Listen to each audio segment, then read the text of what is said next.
ስለዚህ ጥሩ ምሳሌ ማነች? የጌታ እናት ማርያም ነች።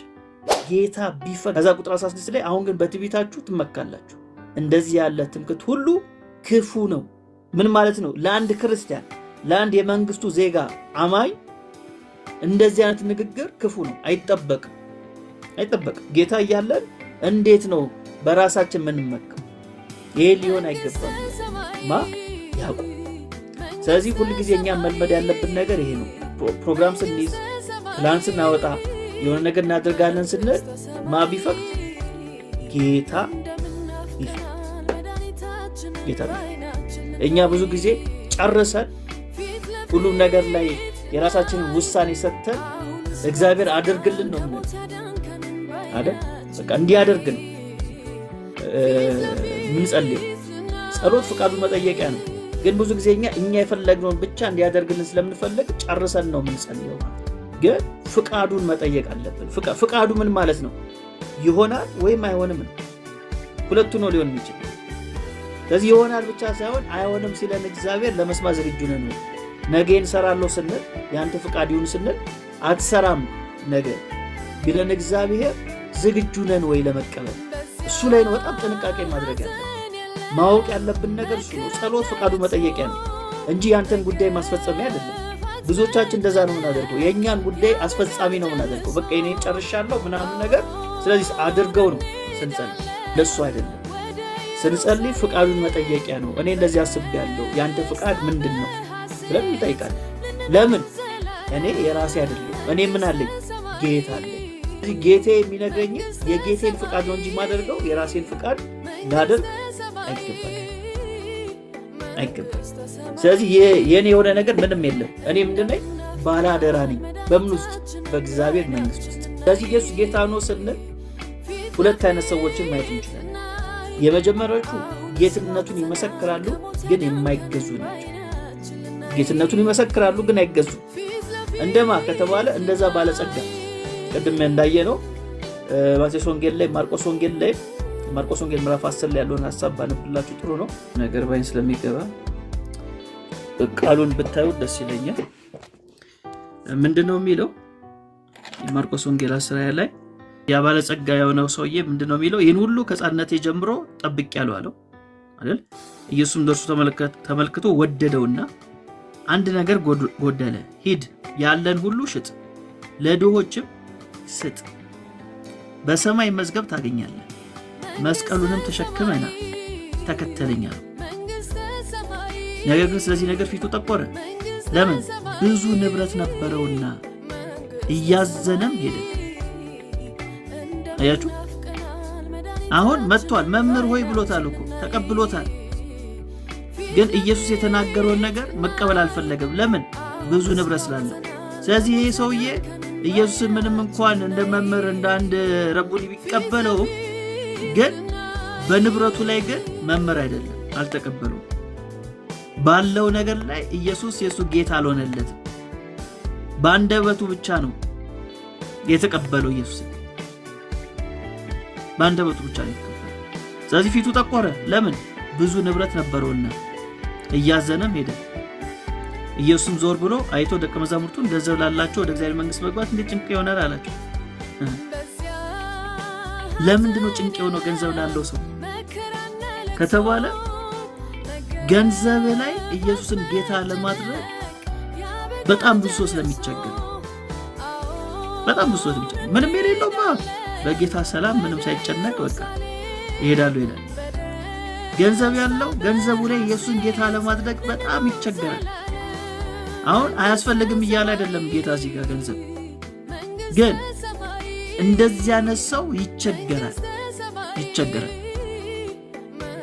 ስለዚህ የኢየሱስን ጌትነት ብንመሰክርም ግን ባለን ንብረት ላይ ጌታ ካላደረግነው የአፍ ብቻ አማኞች ልንሆን እንችላለን። ሌሎኞቹ ለማን ናቸው ከተባለ አመፀኞች ነቢያቶች ናቸው። ማቴዎስ ወንጌል 7:21 ላይ እንዳሉት አይደል? ኢየሱስ ጌትነቱን ይናገራሉ፣ ይመሰክራሉ፣ ግን አመፀኞች ናቸው። በሕይወታቸው ላይ ኢየሱስ ጌታ አልሆነ። በሕይወታቸው ላይ ኢየሱስ ምን አልሆነ? ጌታ አልሆነ። አመፀኞች ናቸው። በሌላ አገላለጥ የመንግስቱ ሰዎች አይደሉም፣ የመንግስቱ ዜጎች አይደሉም። የመንግስቱ ዜጋ የሆነ ሰው ለመንግስቱ ባለቤት ለሆነው ለእግዚአብሔር ለኢየሱስ ክርስቶስ ምን ያደርጋል? ይገዛል። ጌትነቱን እየመሰከሩ የማይገዙ አካላት አሉ። በዚህ እናውቃለን ማን የመንግስቱ ዜጋ እንደሆነ ማን እንዳልሆነ። የመንግስቱ ዜጋ የሆነ ይገዛለታል፣ የመንግስቱ ዜጋ ያልሆነ ደግሞ አይገዛለትም። ጌትነቱን እየመሰከሩ ደግሞ የሚገዙ ሰዎች አሉ። ለዚህ ጥሩ ምሳሌ ማነች? የጌታ እናት ማርያም ነች። የጌታ እናት ማርያም ከባድ የሆነውን ነገር ሁሉ አምና ተቀብላለች። ሉቃስ ወንጌል ምዕራፍ 1 ቁጥር 38 ላይ እንደምናነበው አምና ተቀብላለች። ስለዚህ እሷ በጣም ጥሩ ምሳሌ ነች። ስለዚህ ህይወቷን፣ ኑሮዋን፣ ጠቅላላ ነገር አሳልፋ ምን አደረገች? ሰጠች። በዘመኑ ሊያስገድላት የሚችል ነገር እንዳለ እያወቀች ግን ህይወቷን ለጌቷ ሰጠች። ባሪያ ነኝ እኔ እሱ ምንድነኝ? ባሪያ። የባሪያይቱን ውርደት ተመልክቷልና ነው ያለችው። አያችሁ፣ አልተመካችም። እሱን ወልዳው እኔ እኮ እናቱ ነኝ ብላ አይደለም የተመካችው። እዛ ፓርት ላይ ምንድነው ያደረገችው? ራሷን ባሪያ። አያችሁ፣ ራሷን ዝቅ አደረገች። ለምንድነው ዝቅ ያደረገችው? ሌሎቹ እንደሚሉት ለትህትና ነው እንዴ? አይደለም፣ ቦታዋን ስለምታውቅ ነው እንጂ እኔ ባሪያ አይደለሁም በሚል በውስጧ ውስጥ ይዛ ልክ እንደኛ ባሪያ ነኝ ለአፍ ብቻ አይደለም የተናገረችው። ያ ነው ቦታዋ። ከኢየሱስ አንጻር ሲታይ ባሪያው ነች። ስለዚህ ቦታዋን ታውቃለች። ለእሷ የተደረገው ነገር በጸጋና ጸጋ ብቻ እንደሆነ ታውቃለች። እንዲሁ እንደሆነ ታውቃለች። ፌቨር እንደሆነ ታውቃለች። አያችሁ፣ አሁን በዚህ ዘመን ያሉ ሰዎች ሊያጣሏት ከእግዚአብሔር ጋር ይጥላሉ እንጂ እሷ ቦታዋን ታውቃለች። የባሪያይቱን ውርደት ተመልክቷልና። ስለዚህ ትውልድ ሁሉ ብፅዕት ይሉኛል። ትውልድ ሁሉ ብፅዕት የሚላት ለምንድን ነው? ቦታዋን ስለምታውቅ ነው። እዛ ቦታ ላይ እኮ የኢየሱስ እናት ነኝና ትውልድ ሁሉ ብፅዕት ይሉኛል አይደለም፣ እንደዛ አይደለም ያለችው። የውርደቴን ተመልክቷልና ባሪያ መሆኔን፣ ፖዚሽኔን፣ በቃ ያንን ያላትን ማንነት አውቃለች። ከዚህ የተነሳ ትውልድ ሁሉ ይሉኛል ብፅዕት ይሉኛል አለች። ስለዚህ ስለ እግዚአብሔር መንግስት ስናስብ፣ ራስን ስለማስገዛ ስናስብ በጣም ጥሩ ምሳሌ ሆና የምትቀርበው ማርያም ነች። እንግዲህ ምሳሌ በሌለው ሁኔታ ነው እንግዲህ ማርያም መልአኩ የተናገረውን ነገር ያመነች ማለት ነው። አመነች ማለት እንዴት ይሆናል ስትለው ገብርኤል ምንድን ነው የመለሰላት? ሁለት ነገር ነው ያመጣው። የመጀመሪያው ነገር ኤልሳቤጥ አላት። ኤልሳቤጥ አርጅታለች፣ ግን አሁን ጸንሳለች። ግን ይሄ የሚሆን ነገር ነው፣ ሊሆን ይችላል። ስለዚህ ሁለተኛው መልሱ ምንድነው? ለእግዚአብሔር የሚሳነው ነገር የለም ማለት መልሱ ይሄ ነው። ስለዚህ እሷ ምን ብላ ተቀበለች? አሜን አለች። ከዛ በኋላ አልተጠራጠረችው፣ አሜን አለች ማለት ነው። ስለዚህ የማይቻለው ነገር ይቻላል ብላ ተቀብላለች።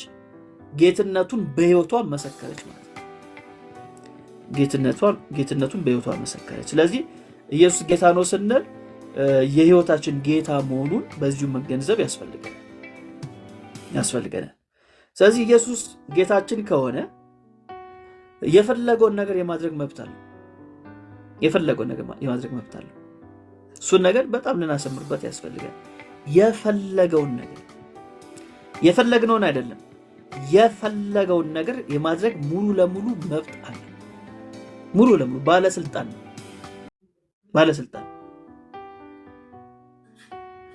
በፊትም ስናይ ከእግዚአብሔር ንግስና ጋር ስናይ የኢዮብን ታሪክ ማንሳት እንችላለን። አሁን አንዳንዶች የማይቀበሉት የኢዮብን ታሪክ ምዕራፍ 2 ላይ ያለው ኢዮብ ምንድን ያለው?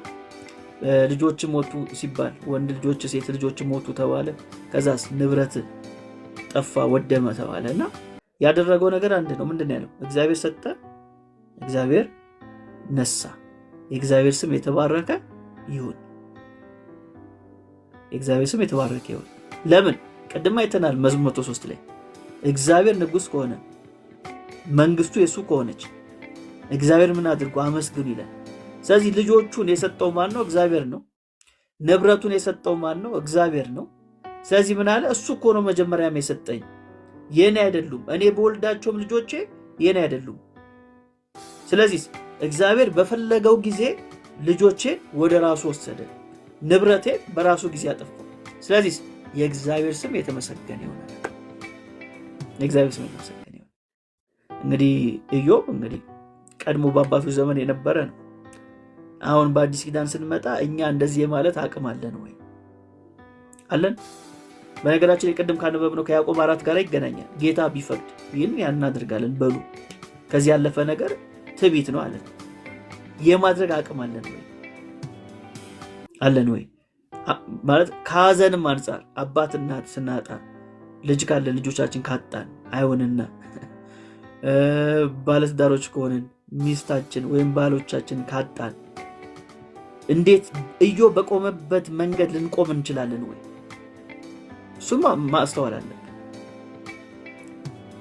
ማለት ጌታ ነው ካል የኛ በሆነው ነገር ላይ ሁሉ እሱ የበላይ ነው። ራሱን ይካድ ነው የሚለው። መጀመሪያ ራስን መካድ አለብን። ካንተ ነው የምትጀምረው። ራሱን የካደ ሌላውን ነገር ይክዳል። የኔ አይደለም ይላል ማለት ነው። በሌላ አገላለጽ የኔ አይደለም ይላል። ከዛ ኢዮብ ደግሞ ምን አለ? በደዌ ተመታ። አያችሁ፣ የራሱም ስላልሆነ በደዌ ተመታ። ግን እስቲል እግዚአብሔርን አመሰገነ ማለት ነው። እግዚአብሔርን አመሰገነ ማለት ነው። ስለዚህ ይሄ አቅም አለን ወይ? አያችሁ፣ ይሄ ነው የሚያስፈልገው። የእግዚአብሔር መንግስት ስንሆን ጌታ በእኛ በሆነው ነገር ላይ የበላይ እንደሆነ ማመን አለብን። ልጅ ብንወልድ ልጁ የኛ አይደለም፣ እግዚአብሔር በእኛ በኩል ለሆነ ዓላማ ያመጣው ነው። ፔሬድ። እሱ ነው ዋናው ሀሳብ። አውጉስቲን ምን ይላል መሰላችሁ? በአንድ ወቅት የነበረ በቤተክርስቲያን ታሪክ ውስጥ የሚታወቀው አውጉስቲን ኑዛዜ በተሰኘው መጽሐፉ ላይ እናቴ ሕፃን እያለሁ ይላል፣ እናቴ ስታጠባኝ የእናቴ ወተት የእናቴ አይደለም ይላል። የእናቴ ወተት ስታጠባኝ ያ ወተት የእናቴ አይደለም ይላል። እግዚአብሔር በታምራዊ መንገድ በእናቴ ጡት አልፎ እየመገበኝ ነበር። ወተቱ የእናቴ ሳይሆን የእግዚአብሔር ነበር ይላል። እውነቱን ነው ማለት እናቱ ወተቱን ከየትም ልታመጣው አችልም አይደል? እግዚአብሔር ነው ያዘጋጀለት ለሁላችን። ከእናታችን ማፀን ስንወጣ እንድንመገብ ያደረገው ወተት አስቀምጦልናል። አይገርማችሁ? አስቀምጦልናል። ያን ያደረገችው እናታችን አይደለችም። ከየት አምጥታ እሷ እንደዛ ልታደርግ ትችላለች? በእናቴ ውስጥ ማየው ምንድን ነው? የእግዚአብሔርን መጎብት፣ እግዚአብሔር እንደሚመግብ፣ እግዚአብሔር እንደማይተው አያለው። ስለዚህ ገና ከሕፃንነቴ ጀምሮ ከእናቴ ማፀን ውስጥም እያለው ሲመግበኝ የነበረው ማን ነው? እግዚአብሔር ነው። ስወጣም በእናቴ ጡት አልፎ ሲመግበኝ የነበረው ማን ነው? እግዚአብሔር ነው። ስለዚህ ሁሉ የማን ነው? የእርሱ ነው። ሁሉ የእርሱ መሆኑን ማስተዋል አለብን። ስለዚህ ስለ እግዚአብሔር መንግስት ስናስብ ሁሉ ነገር የእግዚአብሔር ነው፣ እኔ ባላደራ ነኝ ብለን ማሰብ አለብን። በዛ ሜንታሊቲ መንቀሳቀስ አለብን። ጌታችን ኢየሱስ ክርስቶስ የምታስታውሱ ከሆነ ስለ ልጅነቱ ሲወራ የአብርሃም ልጅ ነው ሳይሆን የዳዊት ልጅ ነው ነበር ሲባል ነበር አይደል? የዳዊት ልጅ። ለምሳሌ ማቴዎስ ወንጌል ምዕራፍ 1 ቁጥር 1 ላይ ስታዩ የዳዊት ልጅ የአብርሃም ልጅ ነው የሚለው። ከዳዊትና ከአብርሃም ማን ይቀድማል? አብርሃም ነው የሚቀድመው። ግን በማን ነው የሚጀምረው? በዳዊት ነው የሚጀምረው። ለምን? አብርሃም አባት ነው፣ ዳዊት ንጉስ ነው። ስለዚህ ከአባት ንጉስ ይበልጣል። ስለዚህ ከማን ይጀምራል? የዳዊት ልጅ የአብርሃም ልጅ ብሎ ከጀመረ በኋላ ነው ተመልሶ ወደ አብርሃም የሚመጣው ማለት ነው። ከአባት ንጉስ ይበልጣል። ስለዚህ ማቴዎስ 1 ላይ ብናይ ከዳዊት ጋር ነው የሚያገናኘው። ማቴዎስ 9 ላይ ሄደን ብናይ የዳዊት ልጅ ሆይ ማረኝ ነው የተባለው። ራሱ ጌታችን ኢየሱስ ክርስቶስ ራዕየ ዮሐንስ ላይ ተገልጦ ምዕራፍ 3 ላይ ምዕራፍ 22 ላይ ሲናገር ከማን ጋር ነው የሚያገናኘው? ከዳዊት ጋር። የዳዊት ስር እያለ ሲናገር የነበረው። ስለዚህ ያ ምንድነው የሚያሳየው ሲባል ዳዊት ንጉስ ነው። ስለዚህ ኢየሱስ ምንድነው? ንጉስ ነው። ዳዊትን የቀባ ንጉስ ማን ነው? ኢየሱስ ነው። ስለዚህ ኢየሱስ የሁሉ በላይ የሆነ ነገስታትን የሾመ እሱ ንጉስ ነው። ስለዚህ ስለ እግዚአብሔር መንግስት ስናስብ ቅድም እንዳልኳችሁ ይህ መንግስት ዲሞክራሲ አይደለችም ብያችኋለሁ አይደል? ኪንግደም ነው ብያችኋለሁ። ንጉስ የሚያስተዳድራት መንግስት ነች ብያችኋለሁ። እና በዲሞክራሲና በኪንግደም መካከል ያለው ልዩነት፣ ዲሞክራሲ ላይ በድምፅ ብልጫ ነው የሚታመነው አይደል? የሚመረጠው አካል በድምፅ ብልጫ ነው የሚሾመው። ኪንግደም ላይ ግን ስንመጣ በመወለድ ነው የሚገኘው። በመወለድ ንጉስ በድምፅ ብልጫ አይደለም ንጉስ የሚሆነው፣ በመወለድ ነው። የንጉስ ልጅ ንጉስ ነው። አያችሁ? ዲሞክራሲ ላይ ብዙ መዋቅሮች ይኖሩታል፣ ብዙ መዋቅሮች አሉት። ኪንግደም ላይ ግን ስንመጣ ባህል ነው ያለው፣ ባህል ነው ያለው። እሱን አሳያችኋለሁ እንዴት እንደሆነ። ዲሞክራሲ ላይ የተመረጠው አካል ምን ይባላል? ይሻራል። ይሻራል። የተወሰነ ጊዜ ይቆያል። ያው አፍሪካ ውስጥ ከሆነ ትንሽ አስቸጋሪ ነው፣ ግን ጽንሰ ሐሳቡ ነው የምላችሁ። ይሻራል አይደል? ጊዜው ሲያበቃ ይሻራል። ኪንግደም ላይስ የጸና ነው ንጉስ፣ የጸና ነው። ዲሞክራሲ ላይ ስምምነት ነው ያለው አይደል? ይሄን ያህል ፐርሰንት ይሄን ሰውዬ መርጦታል፣ ስለዚህ ስምምነት ነው ያለው። ኪንግደም ላይስ መታዘዝ ነው ያለው። ስምምነት የሚባል ነገር የለም። ኢየሱስ ካለ አለ ነው፣ ታደርጋታለህ። እምቢ የለም ማለት እምቢ የለም፣ እምቢ የለም። ቅጣት አለው አይደል? ይሄ ምንም እኮ ግልጽ ነገር ነው፣ ግልጽ ነገር ነው። ዲሞክራሲ ላይ ግን ስንመጣ ድምፅ ብልጫው እና አብዛኛው የተስማማው ነገር ነው የሚሆነው አይደል? እንትን አለን፣ የመኖር መብት የሚባል ይሰጠናል። የመኖር መብት አለ በዲሞክራሲ ውስጥ። የመናገር መብት አለ በዲሞክራሲ ውስጥ። ኪንግደም ላይ ስትመጣ ግን እንደዚህ የሚባል ነገር የለም። እንዲህ የሚባል ነገር የለም። እሺ ነው የምትለው፣ አሜን ነው የምትለው፣ ይሁን ነው የምትለው። ለምን? ንጉስ የተናገረው ነገር የማድረግ ግዴታ ነው ያለ፣ መብት ሳይሆን ግዴታ ነው ያለ። ስለዚህ በዲሞክራሲና በኪንግደም መካከል ያለውን ልዩነት ማወቅ ይኖርብናል። ሌላው በሃይማኖትና በእግዚአብሔር መንግስት መካከል ያለውን ልዩነት ማወቅ አለብን። ሪሊጅን ልክ አይደለም የምንለው ከዚህ አንጻር ነው። እኛ የምናውቀው መንግስትን ነው፣ ሪሊጅንን አናቅ። ሪሊጅን ምንድን ያለው ከተባለ ሪሊጅን አባል ነው የሚያደርግ። ለምሳሌ የኦርቶዶክስ አባል ትሆናለህ፣ የሙሉ ወንጌል አባል ትሆናለህ። የት አባልነት የት ነው አይደል የምንባባለው? አባል ነው የምትሆነው። የእግዚአብሔር መንግስት ውስጥ ስትገባ ዜጋ ነው የምትሆነው፣ አባል አትሆንም። ለምሳሌ እድር ካለ የዛ እድር አባል ትሆናለህ አይደል? ኢትዮጵያ ውስጥ አሁን እድር ካለሽ የዛ እድር አባል ትሆኛለሽ። ግን የኢትዮጵያ ግን አባል አይደለም፣ የኢትዮጵያ ዜጋ ነህ አይደል? የኢትዮጵያ ዜጋ ነህ። ስለዚህ እኛ ለምሳሌ የሆነ ቸርች አባል ትሆን እንችላለን፣ የሙሉ ወንጌል፣ የቃለ ሕይወት፣ የመሰረተ ክርስቶስ አባል ትሆን እንችላለን። ግን አንተ የመንግስቱ ዜጋ ነህ፣ የመንግስቱ ዜጋ ነህ። የሚበልጠው አባልነት አይደለም፣ የሚበልጠው ዜግነት ነው። በነገራችን ላይ አባል ሆነ ዜጋ ላትሆን እንችላለን፣ ዜጋ ሆነ ግን አባል ልትሆን እንችላለን። እሱን ነገር በጣም ማወቅ አለብን። ለምሳሌ የሙሉ ወንጌል አባል ሆነ የእግዚአብሔር መንግስት ዜጋ ላትሆን እንችላለን፣ ያልዳንክ ልትሆን እንችላለን። ለምን ከተባለ ዝም ብለህ ቤተሰቦች ብቻ አማኙ ስለሆኑ አንተ አማኝ ሆነ ሳይገባ የምትመላለስ ሰው ልትሆን እንችላለን፣ ትችላለህ አይደል? ጴንጤ የሆነ ሁሉ ይድናል የሚል እምነት የለንም። የሚድነው ኢየሱስን ያመነ ነው፣ ኢየሱስን ያመነ ነው የሚድነው። ስለዚህ ግን ዜጋ ከሆንክ የእግዚአብሔር መንግስት ዜጋ ከሆንክ ግን ምን መሆን አለብህ? አባል ግን መሆን አለብህ አይደል? አባል መሆን አለብህ። የአንድ ህብረት አባል ውስጥ መግባት አለብህ። ግን አባል ስለሆንክ የእግዚአብሔር መንግስት ዜጋ ለመሆነ ዋስትናህ ግን አይደለም፣ ዋስትናህ ግን አይደለም። እሱን ማወቅ ይኖርብናል። ስለዚህ ሃይማኖት ሪሊጅን ላይ የሚታዘዙት የሆነ ነገር ለማግኘት ነው፣ የሆነ ነገር ለማግኘት ነው። የሆነ ነገር አገኛለሁ ብሎ ነው የሚታዘዙት። የሚጾሙት፣ የሚሰግዱት የሆነ ነገር ብቻ አገኝበታለሁ ብሎ ነው። ዜጋውስ መንግስት ውስጥ ስትገባስ ስላገኘ ነው የምንታዘዘው። የሆነ ነገር ስላገኘን ነው የምንታዘዘው አይደል? ስላገኘን እንታዘዛለን። ለምሳሌ የኢትዮጵያ ዜጋ ነኝ። ስለዚህ ዜጋ ስለሆንኩኝ ምን አደርጋለሁ? የኢትዮጵያ መንግስት የሚለውን ነገር ለማድረግ እጠራለሁ፣ እታዘዛለሁ። አያችሁ፣ ልዩነት አለ። ስለዚህ የሚቀድመው ምን መሆን ነው? ዜጋ መሆን ነው የሚቀድመው። ዜጋ መሆን ይቀድማል። ሌላው የመጨረሻው ሃይማኖት ይጠፋል። ሃይማኖት ይጠፋል። ይጠፋል። ጌታ ሲመጣ ያጠፋል። አሁን የምትኩራራበት የትኛውም ተቋም የትኛውም መዋቅር ቦታ አይኖረውም፣ ከሚጠፉት ወገን ነው። የእግዚአብሔር መንግስት ግን የጸና ነው፣ ይቀጥላል። የእግዚአብሔር መንግስት የጸና ነው።